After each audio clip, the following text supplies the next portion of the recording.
Muy buenos días, feliz sábado y bienvenido a nuestra bienvenida mañana de sábado.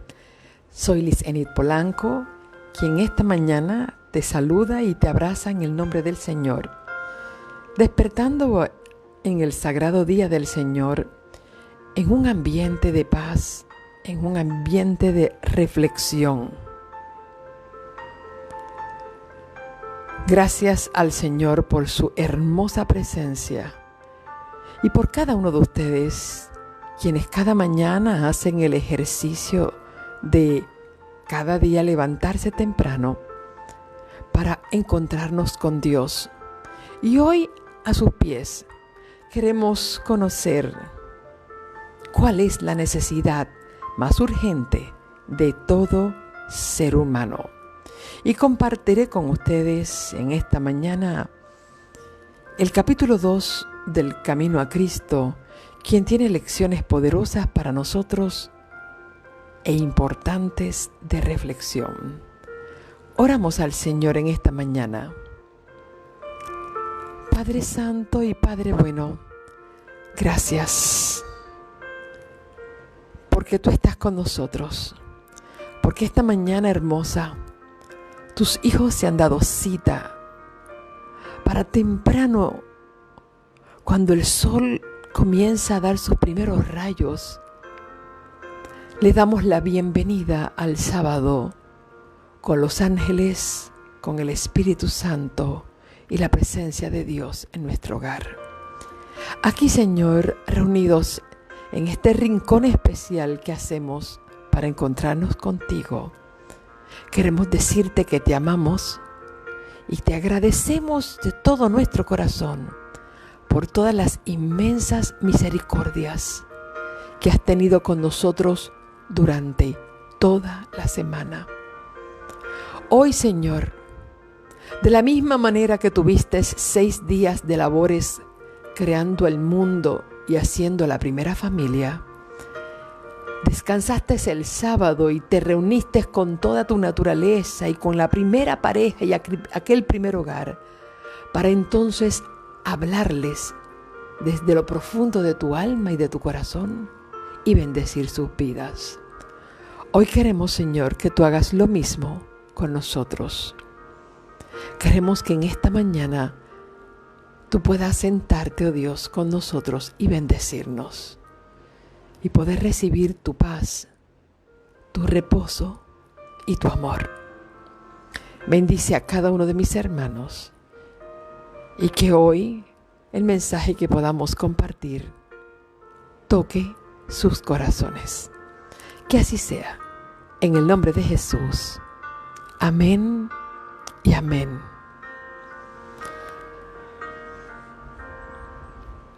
¿Cuál es la necesidad más urgente de todo ser humano? Comparto con ustedes lo que dice el libro Camino a Cristo en el capítulo 2. El hombre estaba dotado originalmente de facultades nobles y de un entendimiento bien equilibrado. Era perfecto en su ser y estaba en armonía con Dios. Sus pensamientos eran puros y sus propósitos eran santos. Pero a causa de la desobediencia, sus facultades se pervirtieron y el egoísmo reemplazó el amor. Su naturaleza quedó tan debilitada por la transgresión que ya no pudo, por su propia fuerza, resistir el poder del mal. Fue hecho cautivo por Satanás y hubiera permanecido así para siempre si Dios no hubiera intervenido de una manera especial. El tentador quería desbaratar el plan que Dios había tenido cuando creó al hombre. Así llenaría la tierra de sufrimiento y desolación, y luego señalaría que todo ese mal era resultado de la obra de Dios al crear al hombre. En su estado sin pecado, El hombre mantenía una comunión gozosa con aquel en quien están escondidos todos los tesoros de la sabiduría y del conocimiento. Pero después de su pecado, no pudo encontrar gozo en la santidad y procuró ocultarse de la presencia de Dios. Tal es aún la condición del corazón que no ha sido renovado. No está en armonía con Dios ni encuentra gozo en la comunión con Él. El pecador no podría ser feliz en la presencia de Dios. Rehuiría la compañía de los seres santos. Y si lo pudiese admitir en el cielo, no se sentiría allí a gusto. El espíritu de amor abnegado que reina allí, donde todo corazón responde al corazón del amor infinito, no haría vibrar su alma ni una sola cuerda de simpatía. Sus pensamientos, intereses y motivos serían ajenos a los que mueven a los moradores celestiales que se hallan sin pecado. Sería una nota discordante en la armonía del cielo. Este sería para él un lugar de tortura. Ansiaría esconderse de la presencia de aquel que es la luz y el centro del gozo. Y el centro del gozo del cielo. No es un decreto arbitrario de parte de Dios el que excluye del cielo a los impíos. Ellos mismos se han cerrado las puertas por su propia ineptitud para el compañerismo que allí reina. La gloria de Dios sería para ellos un fuego consumidor y desearían ser destruidos a fin de ocultarse del rostro de aquel que murió para salvarlos. ¿Y hasta dónde llega el esfuerzo humano? Bueno, es imposible que escapemos por nosotros mismos del foso del pecado en el que estamos sumidos. Nuestro corazón es malo y no lo podemos cambiar. ¿Quién de la inmundicia puede sacar pureza? No hay nadie que pueda hacerlo. La mentalidad pecaminosa es enemiga de Dios, pues no se somete a la ley de Dios ni es capaz de hacerlo. La educación, la cultura, el ejercicio de la voluntad, el esfuerzo humano tienen su propia esfera, pero no tienen poder para salvarnos. Y recalco este pensamiento: la educación, la cultura, el ejercicio de la voluntad, el esfuerzo humano tienen su propia esfera, pero no tienen poder para salvarnos. Pueden producir una corrección externa de la conducta, pero no pueden cambiar el corazón ni purificar las fuentes de la vida. Es necesario que haya un poder que obre desde el interior una vida nueva de lo alto, antes que el hombre pueda convertirse del pecado a la santidad. Ese poder es Cristo. Únicamente su gracia puede vivificar las facultades muertas del alma y atraerlas a Dios y a la santidad. El Salvador dijo: quien no nazca de nuevo, a menos que reciba un corazón nuevo, nuevos deseos y nuevos propósitos y nuevos motivos que lo guían a una vida nueva, no puede ver el reino de Dios. La idea de que lo único que hace falta es desarrollar lo bueno que existe en la naturaleza del hombre es un engaño fatal.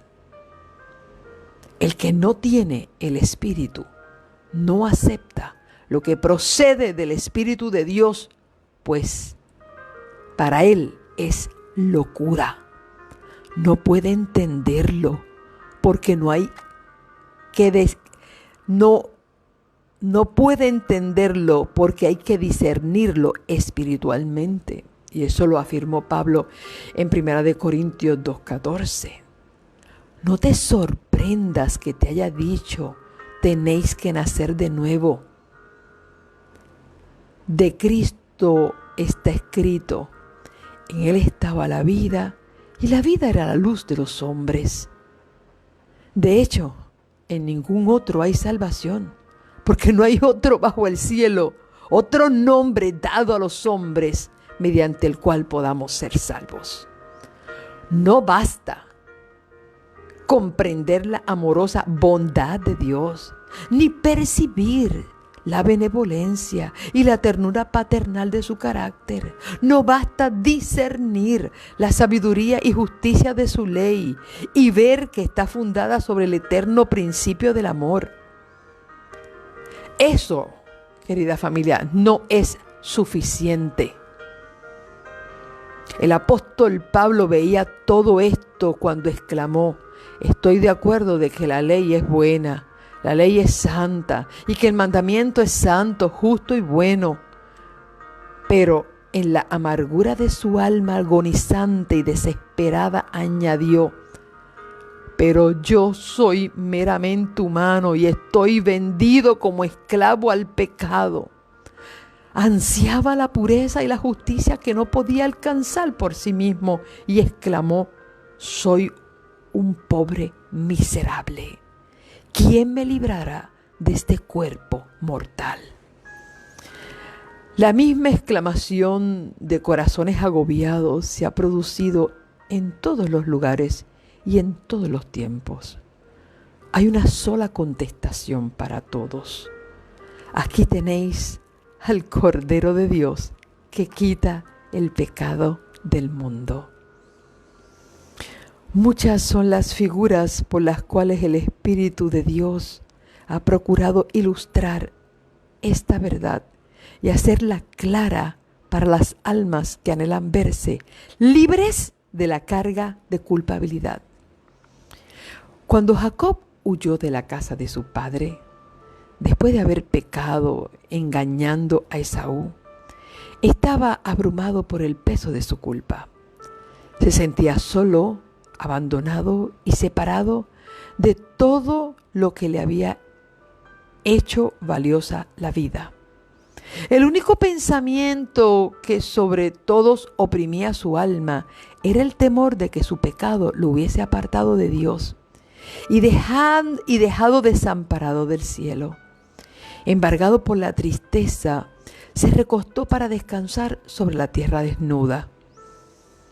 Estaba rodeado únicamente por las solitarias colinas y cubierto por el brillante manto de las estrellas en la bóveda celeste. Después que se hubo dormido, una luz extraña embargó su visión. Y he aquí que de la llanura donde estaba recostado, una inmensa escalera simbólica parecía conducir a lo alto hasta las mismas puertas del cielo. Y los ángeles de Dios subían y descendían por ella, mientras que, procedente de la gloria de las alturas, se oyó la voz divina pronunciando un mensaje de consuelo y esperanza. Así fue revelado a Jacob lo que satisfacía la necesidad y la ansia de su alma. ¿Qué necesitaba?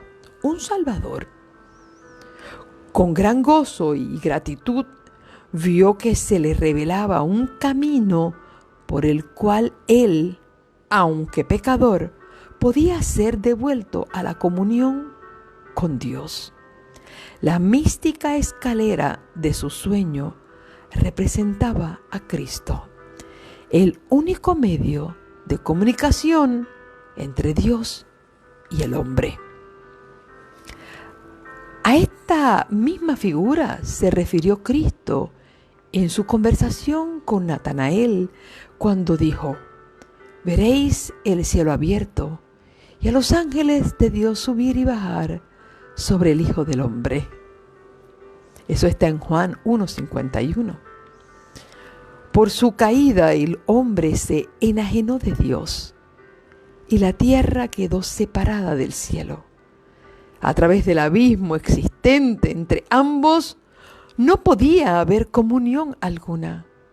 Sin embargo, mediante el Señor Jesucristo, la tierra quedó nuevamente unida al cielo. Cristo fue, por sus propios méritos, el puente sobre el abismo que el pecado había abierto, de tal modo que gracias a Él los hombres pueden tener comunión con los ángeles ministradores. Cristo une al hombre caído en su debilidad y desamparo con la fuente del poder infinito. Vanos son los sueños del progreso de los hombres. Vanos todos sus esfuerzos por elevar a la humanidad. Si menosprecian la única fuente de esperanza y ayuda para la raza caída.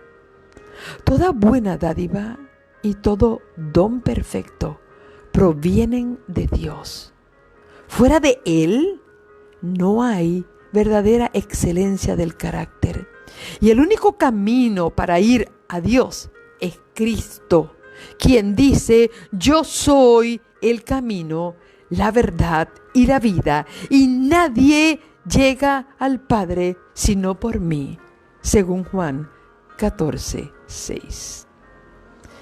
El corazón de Dios suspira por sus hijos terrenales con un amor más fuerte que la muerte. Al dar a su Hijo, nos ha vertido todo el cielo en un don. La vida y la muerte y la intercesión del Salvador, el ministerio de los ángeles, las súplicas del Espíritu Santo, el Padre que obra sobre todo y por todo, el interés incesante de los seres celestiales, todo es motivado en favor de la redención del hombre. Oh, contemplemos el sacrificio asombroso que fue hecho por nuestro bien. Procuremos apreciar el trabajo y la energía que el cielo consagra a rescatar al perdido y hacerlo volver a la casa del Padre. Jamás podrían haberse puesto en acción motivos más fuertes y energías más poderosas. ¿Acaso los grandiosos galardones por el bien hacer, el disfrute del cielo, la compañía de los ángeles, la comunión y el amor de Dios y de su Hijo, la elevación y el acercamiento de todas nuestras facultades por las edades eternas, no son incentivo y estímulos poderosos que nos instan a dedicar a nuestro Creador y Redentor el amoroso servicio de nuestro corazón? Y por otro lado, los juicios de Dios pronunciados contra el pecado, la retribución inevitable, la degradación de nuestro carácter y la destrucción final se representan en la palabra de Dios para amonestarnos contra el servicio al diablo. ¿No apreciaremos la misericordia de Dios? ¿Qué más podía hacer Él? Entremos en la debida relación con aquel que nos ha amado con amor asombroso. Aprovechemos los medios que nos han sido provistos a fin de que seamos transformados conforme a su semejanza y restituidos a la comunión de los ángeles ministradores, a la armonía y a la comunión con el Padre y con el Hijo. Entonces me pregunto, ¿cuál es la necesidad más urgente de todo ser humano? Conocer a Jesús, abrirle su corazón y permitirle vivir plenamente e indefinidamente dentro de él. Al compartir estas palabras, quedé impresionada exactamente con 3 postulados que la autora del libro Camino a Cristo presenta. Y una es que el pecador no puede ser feliz en la presencia de Dios.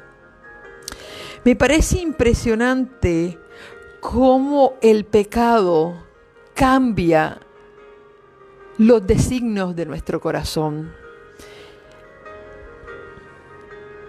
Inicialmente se presentaba como en el estado de perfección buscar a Dios era algo natural, era algo gozoso, era una experiencia natural, era un deseo tan hermoso. Buscar a Dios era una iniciativa que nacía del corazón de la primera pareja.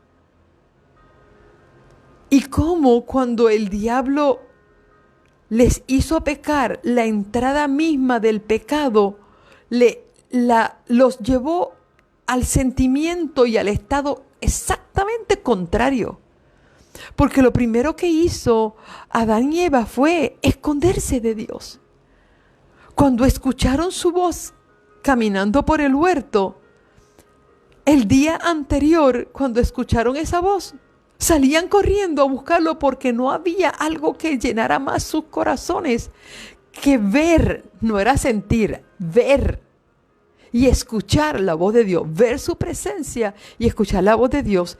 Y la entrada del pecado a través de aquella desobediencia, de algo tan simple como comer una fruta cuando no tenían hambre. Y eso fue lo más extraño, que pecaron con algo que no era necesario porque ellos no tenían hambre. Entonces, como justamente la entrada del pecado les hace correr en la dirección contraria de donde antes la presencia de Dios le era agradable y ahora le es temida. Por lo tanto, queda declarado que una de las cosas que podemos entender cuando el pecado reina en nuestro corazón es que las cosas de Dios no nos son llamativas.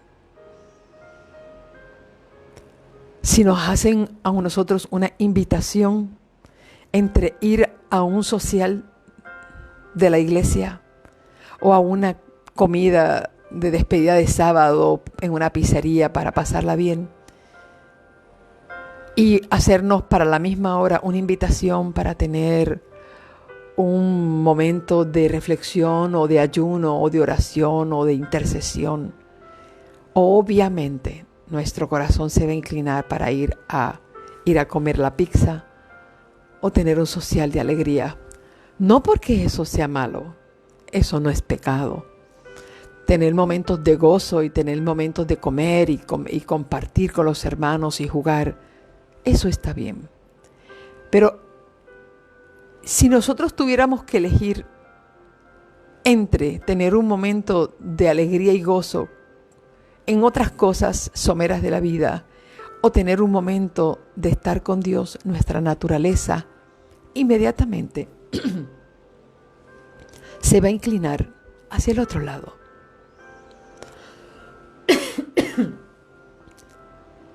Entonces, ¿qué nos mueve? ¿Qué nos mueve levantarnos cada día temprano para buscar a Dios? Créame que es una lucha contra nuestra naturaleza. Pero cuando nos movemos en dirección a buscar a Dios cada mañana, debes entender que lo que está ocurriendo dentro de ti es un milagro. Porque es la obra unida de el ministerio de los ángeles, la obra intercesora del Espíritu Santo, en unión con el sacrificio de Cristo, haciéndose un puente entre el cielo y la tierra, que está obrando un milagro en nosotros. Y cuando llega ese momento en que sentimos el toque de Dios diciendo, levántate, me quiero conectar contigo, quiero que sepas que se está obrando un milagro. Porque eso no nace de nuestra voluntad. Eso es la obra de Dios en nosotros. Entonces, cada vez que tú te levantas temprano a buscar a Dios, o tú decides comer algo saludable en vez de algo dañino, cuando tú te disfrutas las horas extras antes de acostarte, cuando tú sientes que tu alma rechaza la música que tanto amabas antes, cuando tú sientes que ya tu vida rechaza aquellos programas de televisión que tanto te entretenían, cuando tu alma rechaza aquella comida que antes tú disfrutabas, no era el hecho que decir, ay Señor, qué rico se ve, ay yo sé que no me lo debo comer, pero ay Señor, si yo pudiera, yo me doy un atracón con eso. No. No es cuando tú usas tu voluntad para no consumir algo. No es cuando tú usas tu voluntad. Mientras tú uses tu voluntad, tú estás tratando de producir un bien en ti que no está. Porque hoy aprendimos que podemos utilizar la educación, podemos utilizar la cultura, el ejercicio de la voluntad, el esfuerzo humano, pero eso no tiene poder para salvarnos. No es cuando tú dices, yo me lo quiero comer, pero no lo voy a hacer. No. Cuando Dios obra, es que tu alma va a rechazar de plano lo que una vez amaba. Todo pecado acariciado,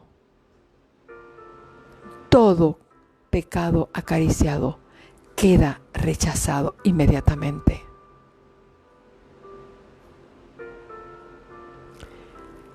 Entonces vamos a ver que hay una gran diferencia entre el ejercicio de la voluntad y el esfuerzo humano y la obra maravillosa, milagrosa de gracia divina cuando tú le das permiso a Dios a entrar dentro de ti. Por lo tanto, la necesidad más urgente del ser humano es Jesús.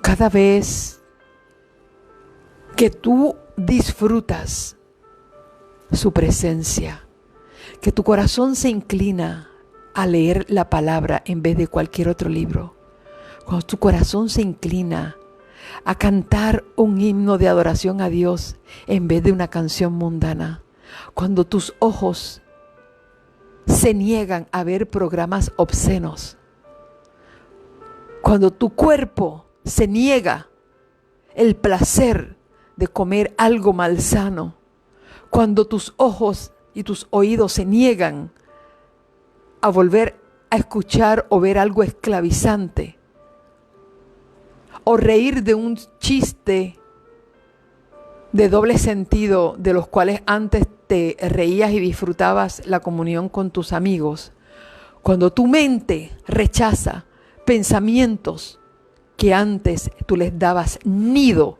y disfrutabas pensar en ellos, entonces estamos hablando que dentro de nosotros se está obrando un milagro. Porque quien está obrando ese cambio es Jesús. Hoy quiero dejarte con la necesidad más urgente del ser humano. Ese es Cristo. Él no solamente quiere entrar a tu casa, Él quiere entrar a tu vida. Él lo dijo, yo estoy a la puerta y llamo.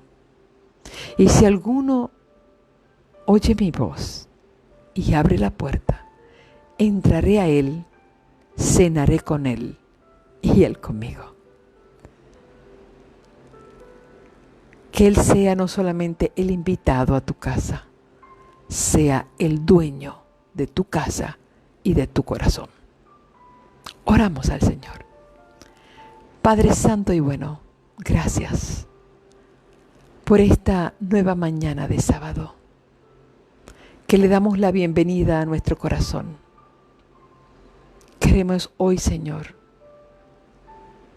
recordar que dentro de nosotros no hay nada bueno, que somos polvo, que no tienes ninguna razón de fijar tus ojos en nosotros. Sin embargo, tu amor es tan infinito que no solamente nos miras, sino que también nos levantas, nos restauras, nos das una oportunidad para que nosotros podamos darte una oportunidad. Definitivamente que el cielo no será un lugar agradable para aquellos que han rechazado tu voz aquí en la tierra. Definitivamente que el cielo no será propio para ellos, porque no podrán disfrutar ni de la santidad, ni del gozo, ni de la gracia. Definitivamente que la destrucción de los impíos será un acto de amor, pues el cielo será una tortura para ellos, porque quien no disfruta a Dios en la tierra, no lo podrá disfrutar en la eternidad. Ayúdanos, Señor, a poder comprender cada día más tu amor y caminar sobre tus caminos. Bendícenos en esta hora. Levanta tus manos, Señor. Bendice a tu pueblo. Y danos un sábado en el que podamos inclinar nuestro corazón, a hablar contigo, a alabarte, a disfrutar tu presencia.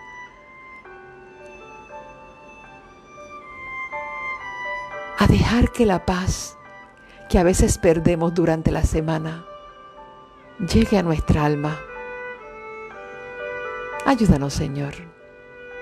Queremos tener un sábado contigo. Que nada ocupe nuestra mente. Que tú seas nuestro pensamiento. Que tú seas nuestra conversación. Que tú seas lo que ocupa nuestros 5 sentidos.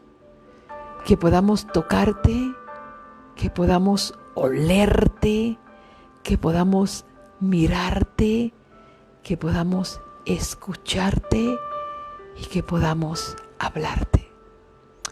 Gracias, Señor. Gracias porque podemos unirnos con la naturaleza para reconocer la grandeza y el amor de nuestro Dios. Que tú seas la necesidad más urgente de nuestras vidas. Sé con aquellos que están enfermos. Que hoy pueda ser un día de sanidad. Señor, acércate a la cama de todos aquellos que hoy están enfermos, que necesitan una palabra de aliento o necesitan sanidad en sus cuerpos, sanidad en sus mentes, sanidad en sus corazones y sanidad en sus almas. Que hoy sea un día de sanidad y de alabanza.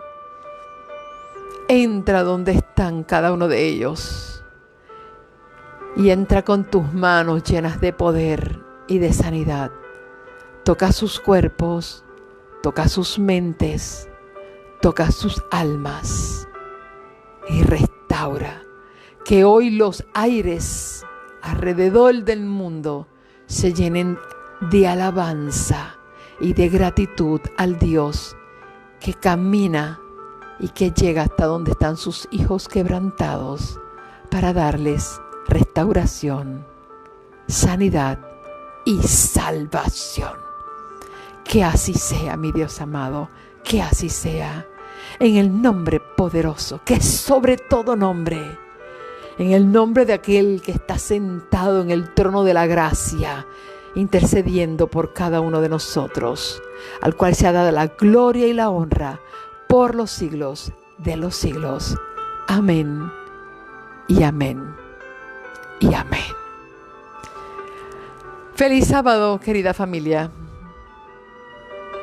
Dios te dé esa doble porción de bendición en su día santo y lo puedas disfrutar y lo puedas compartir.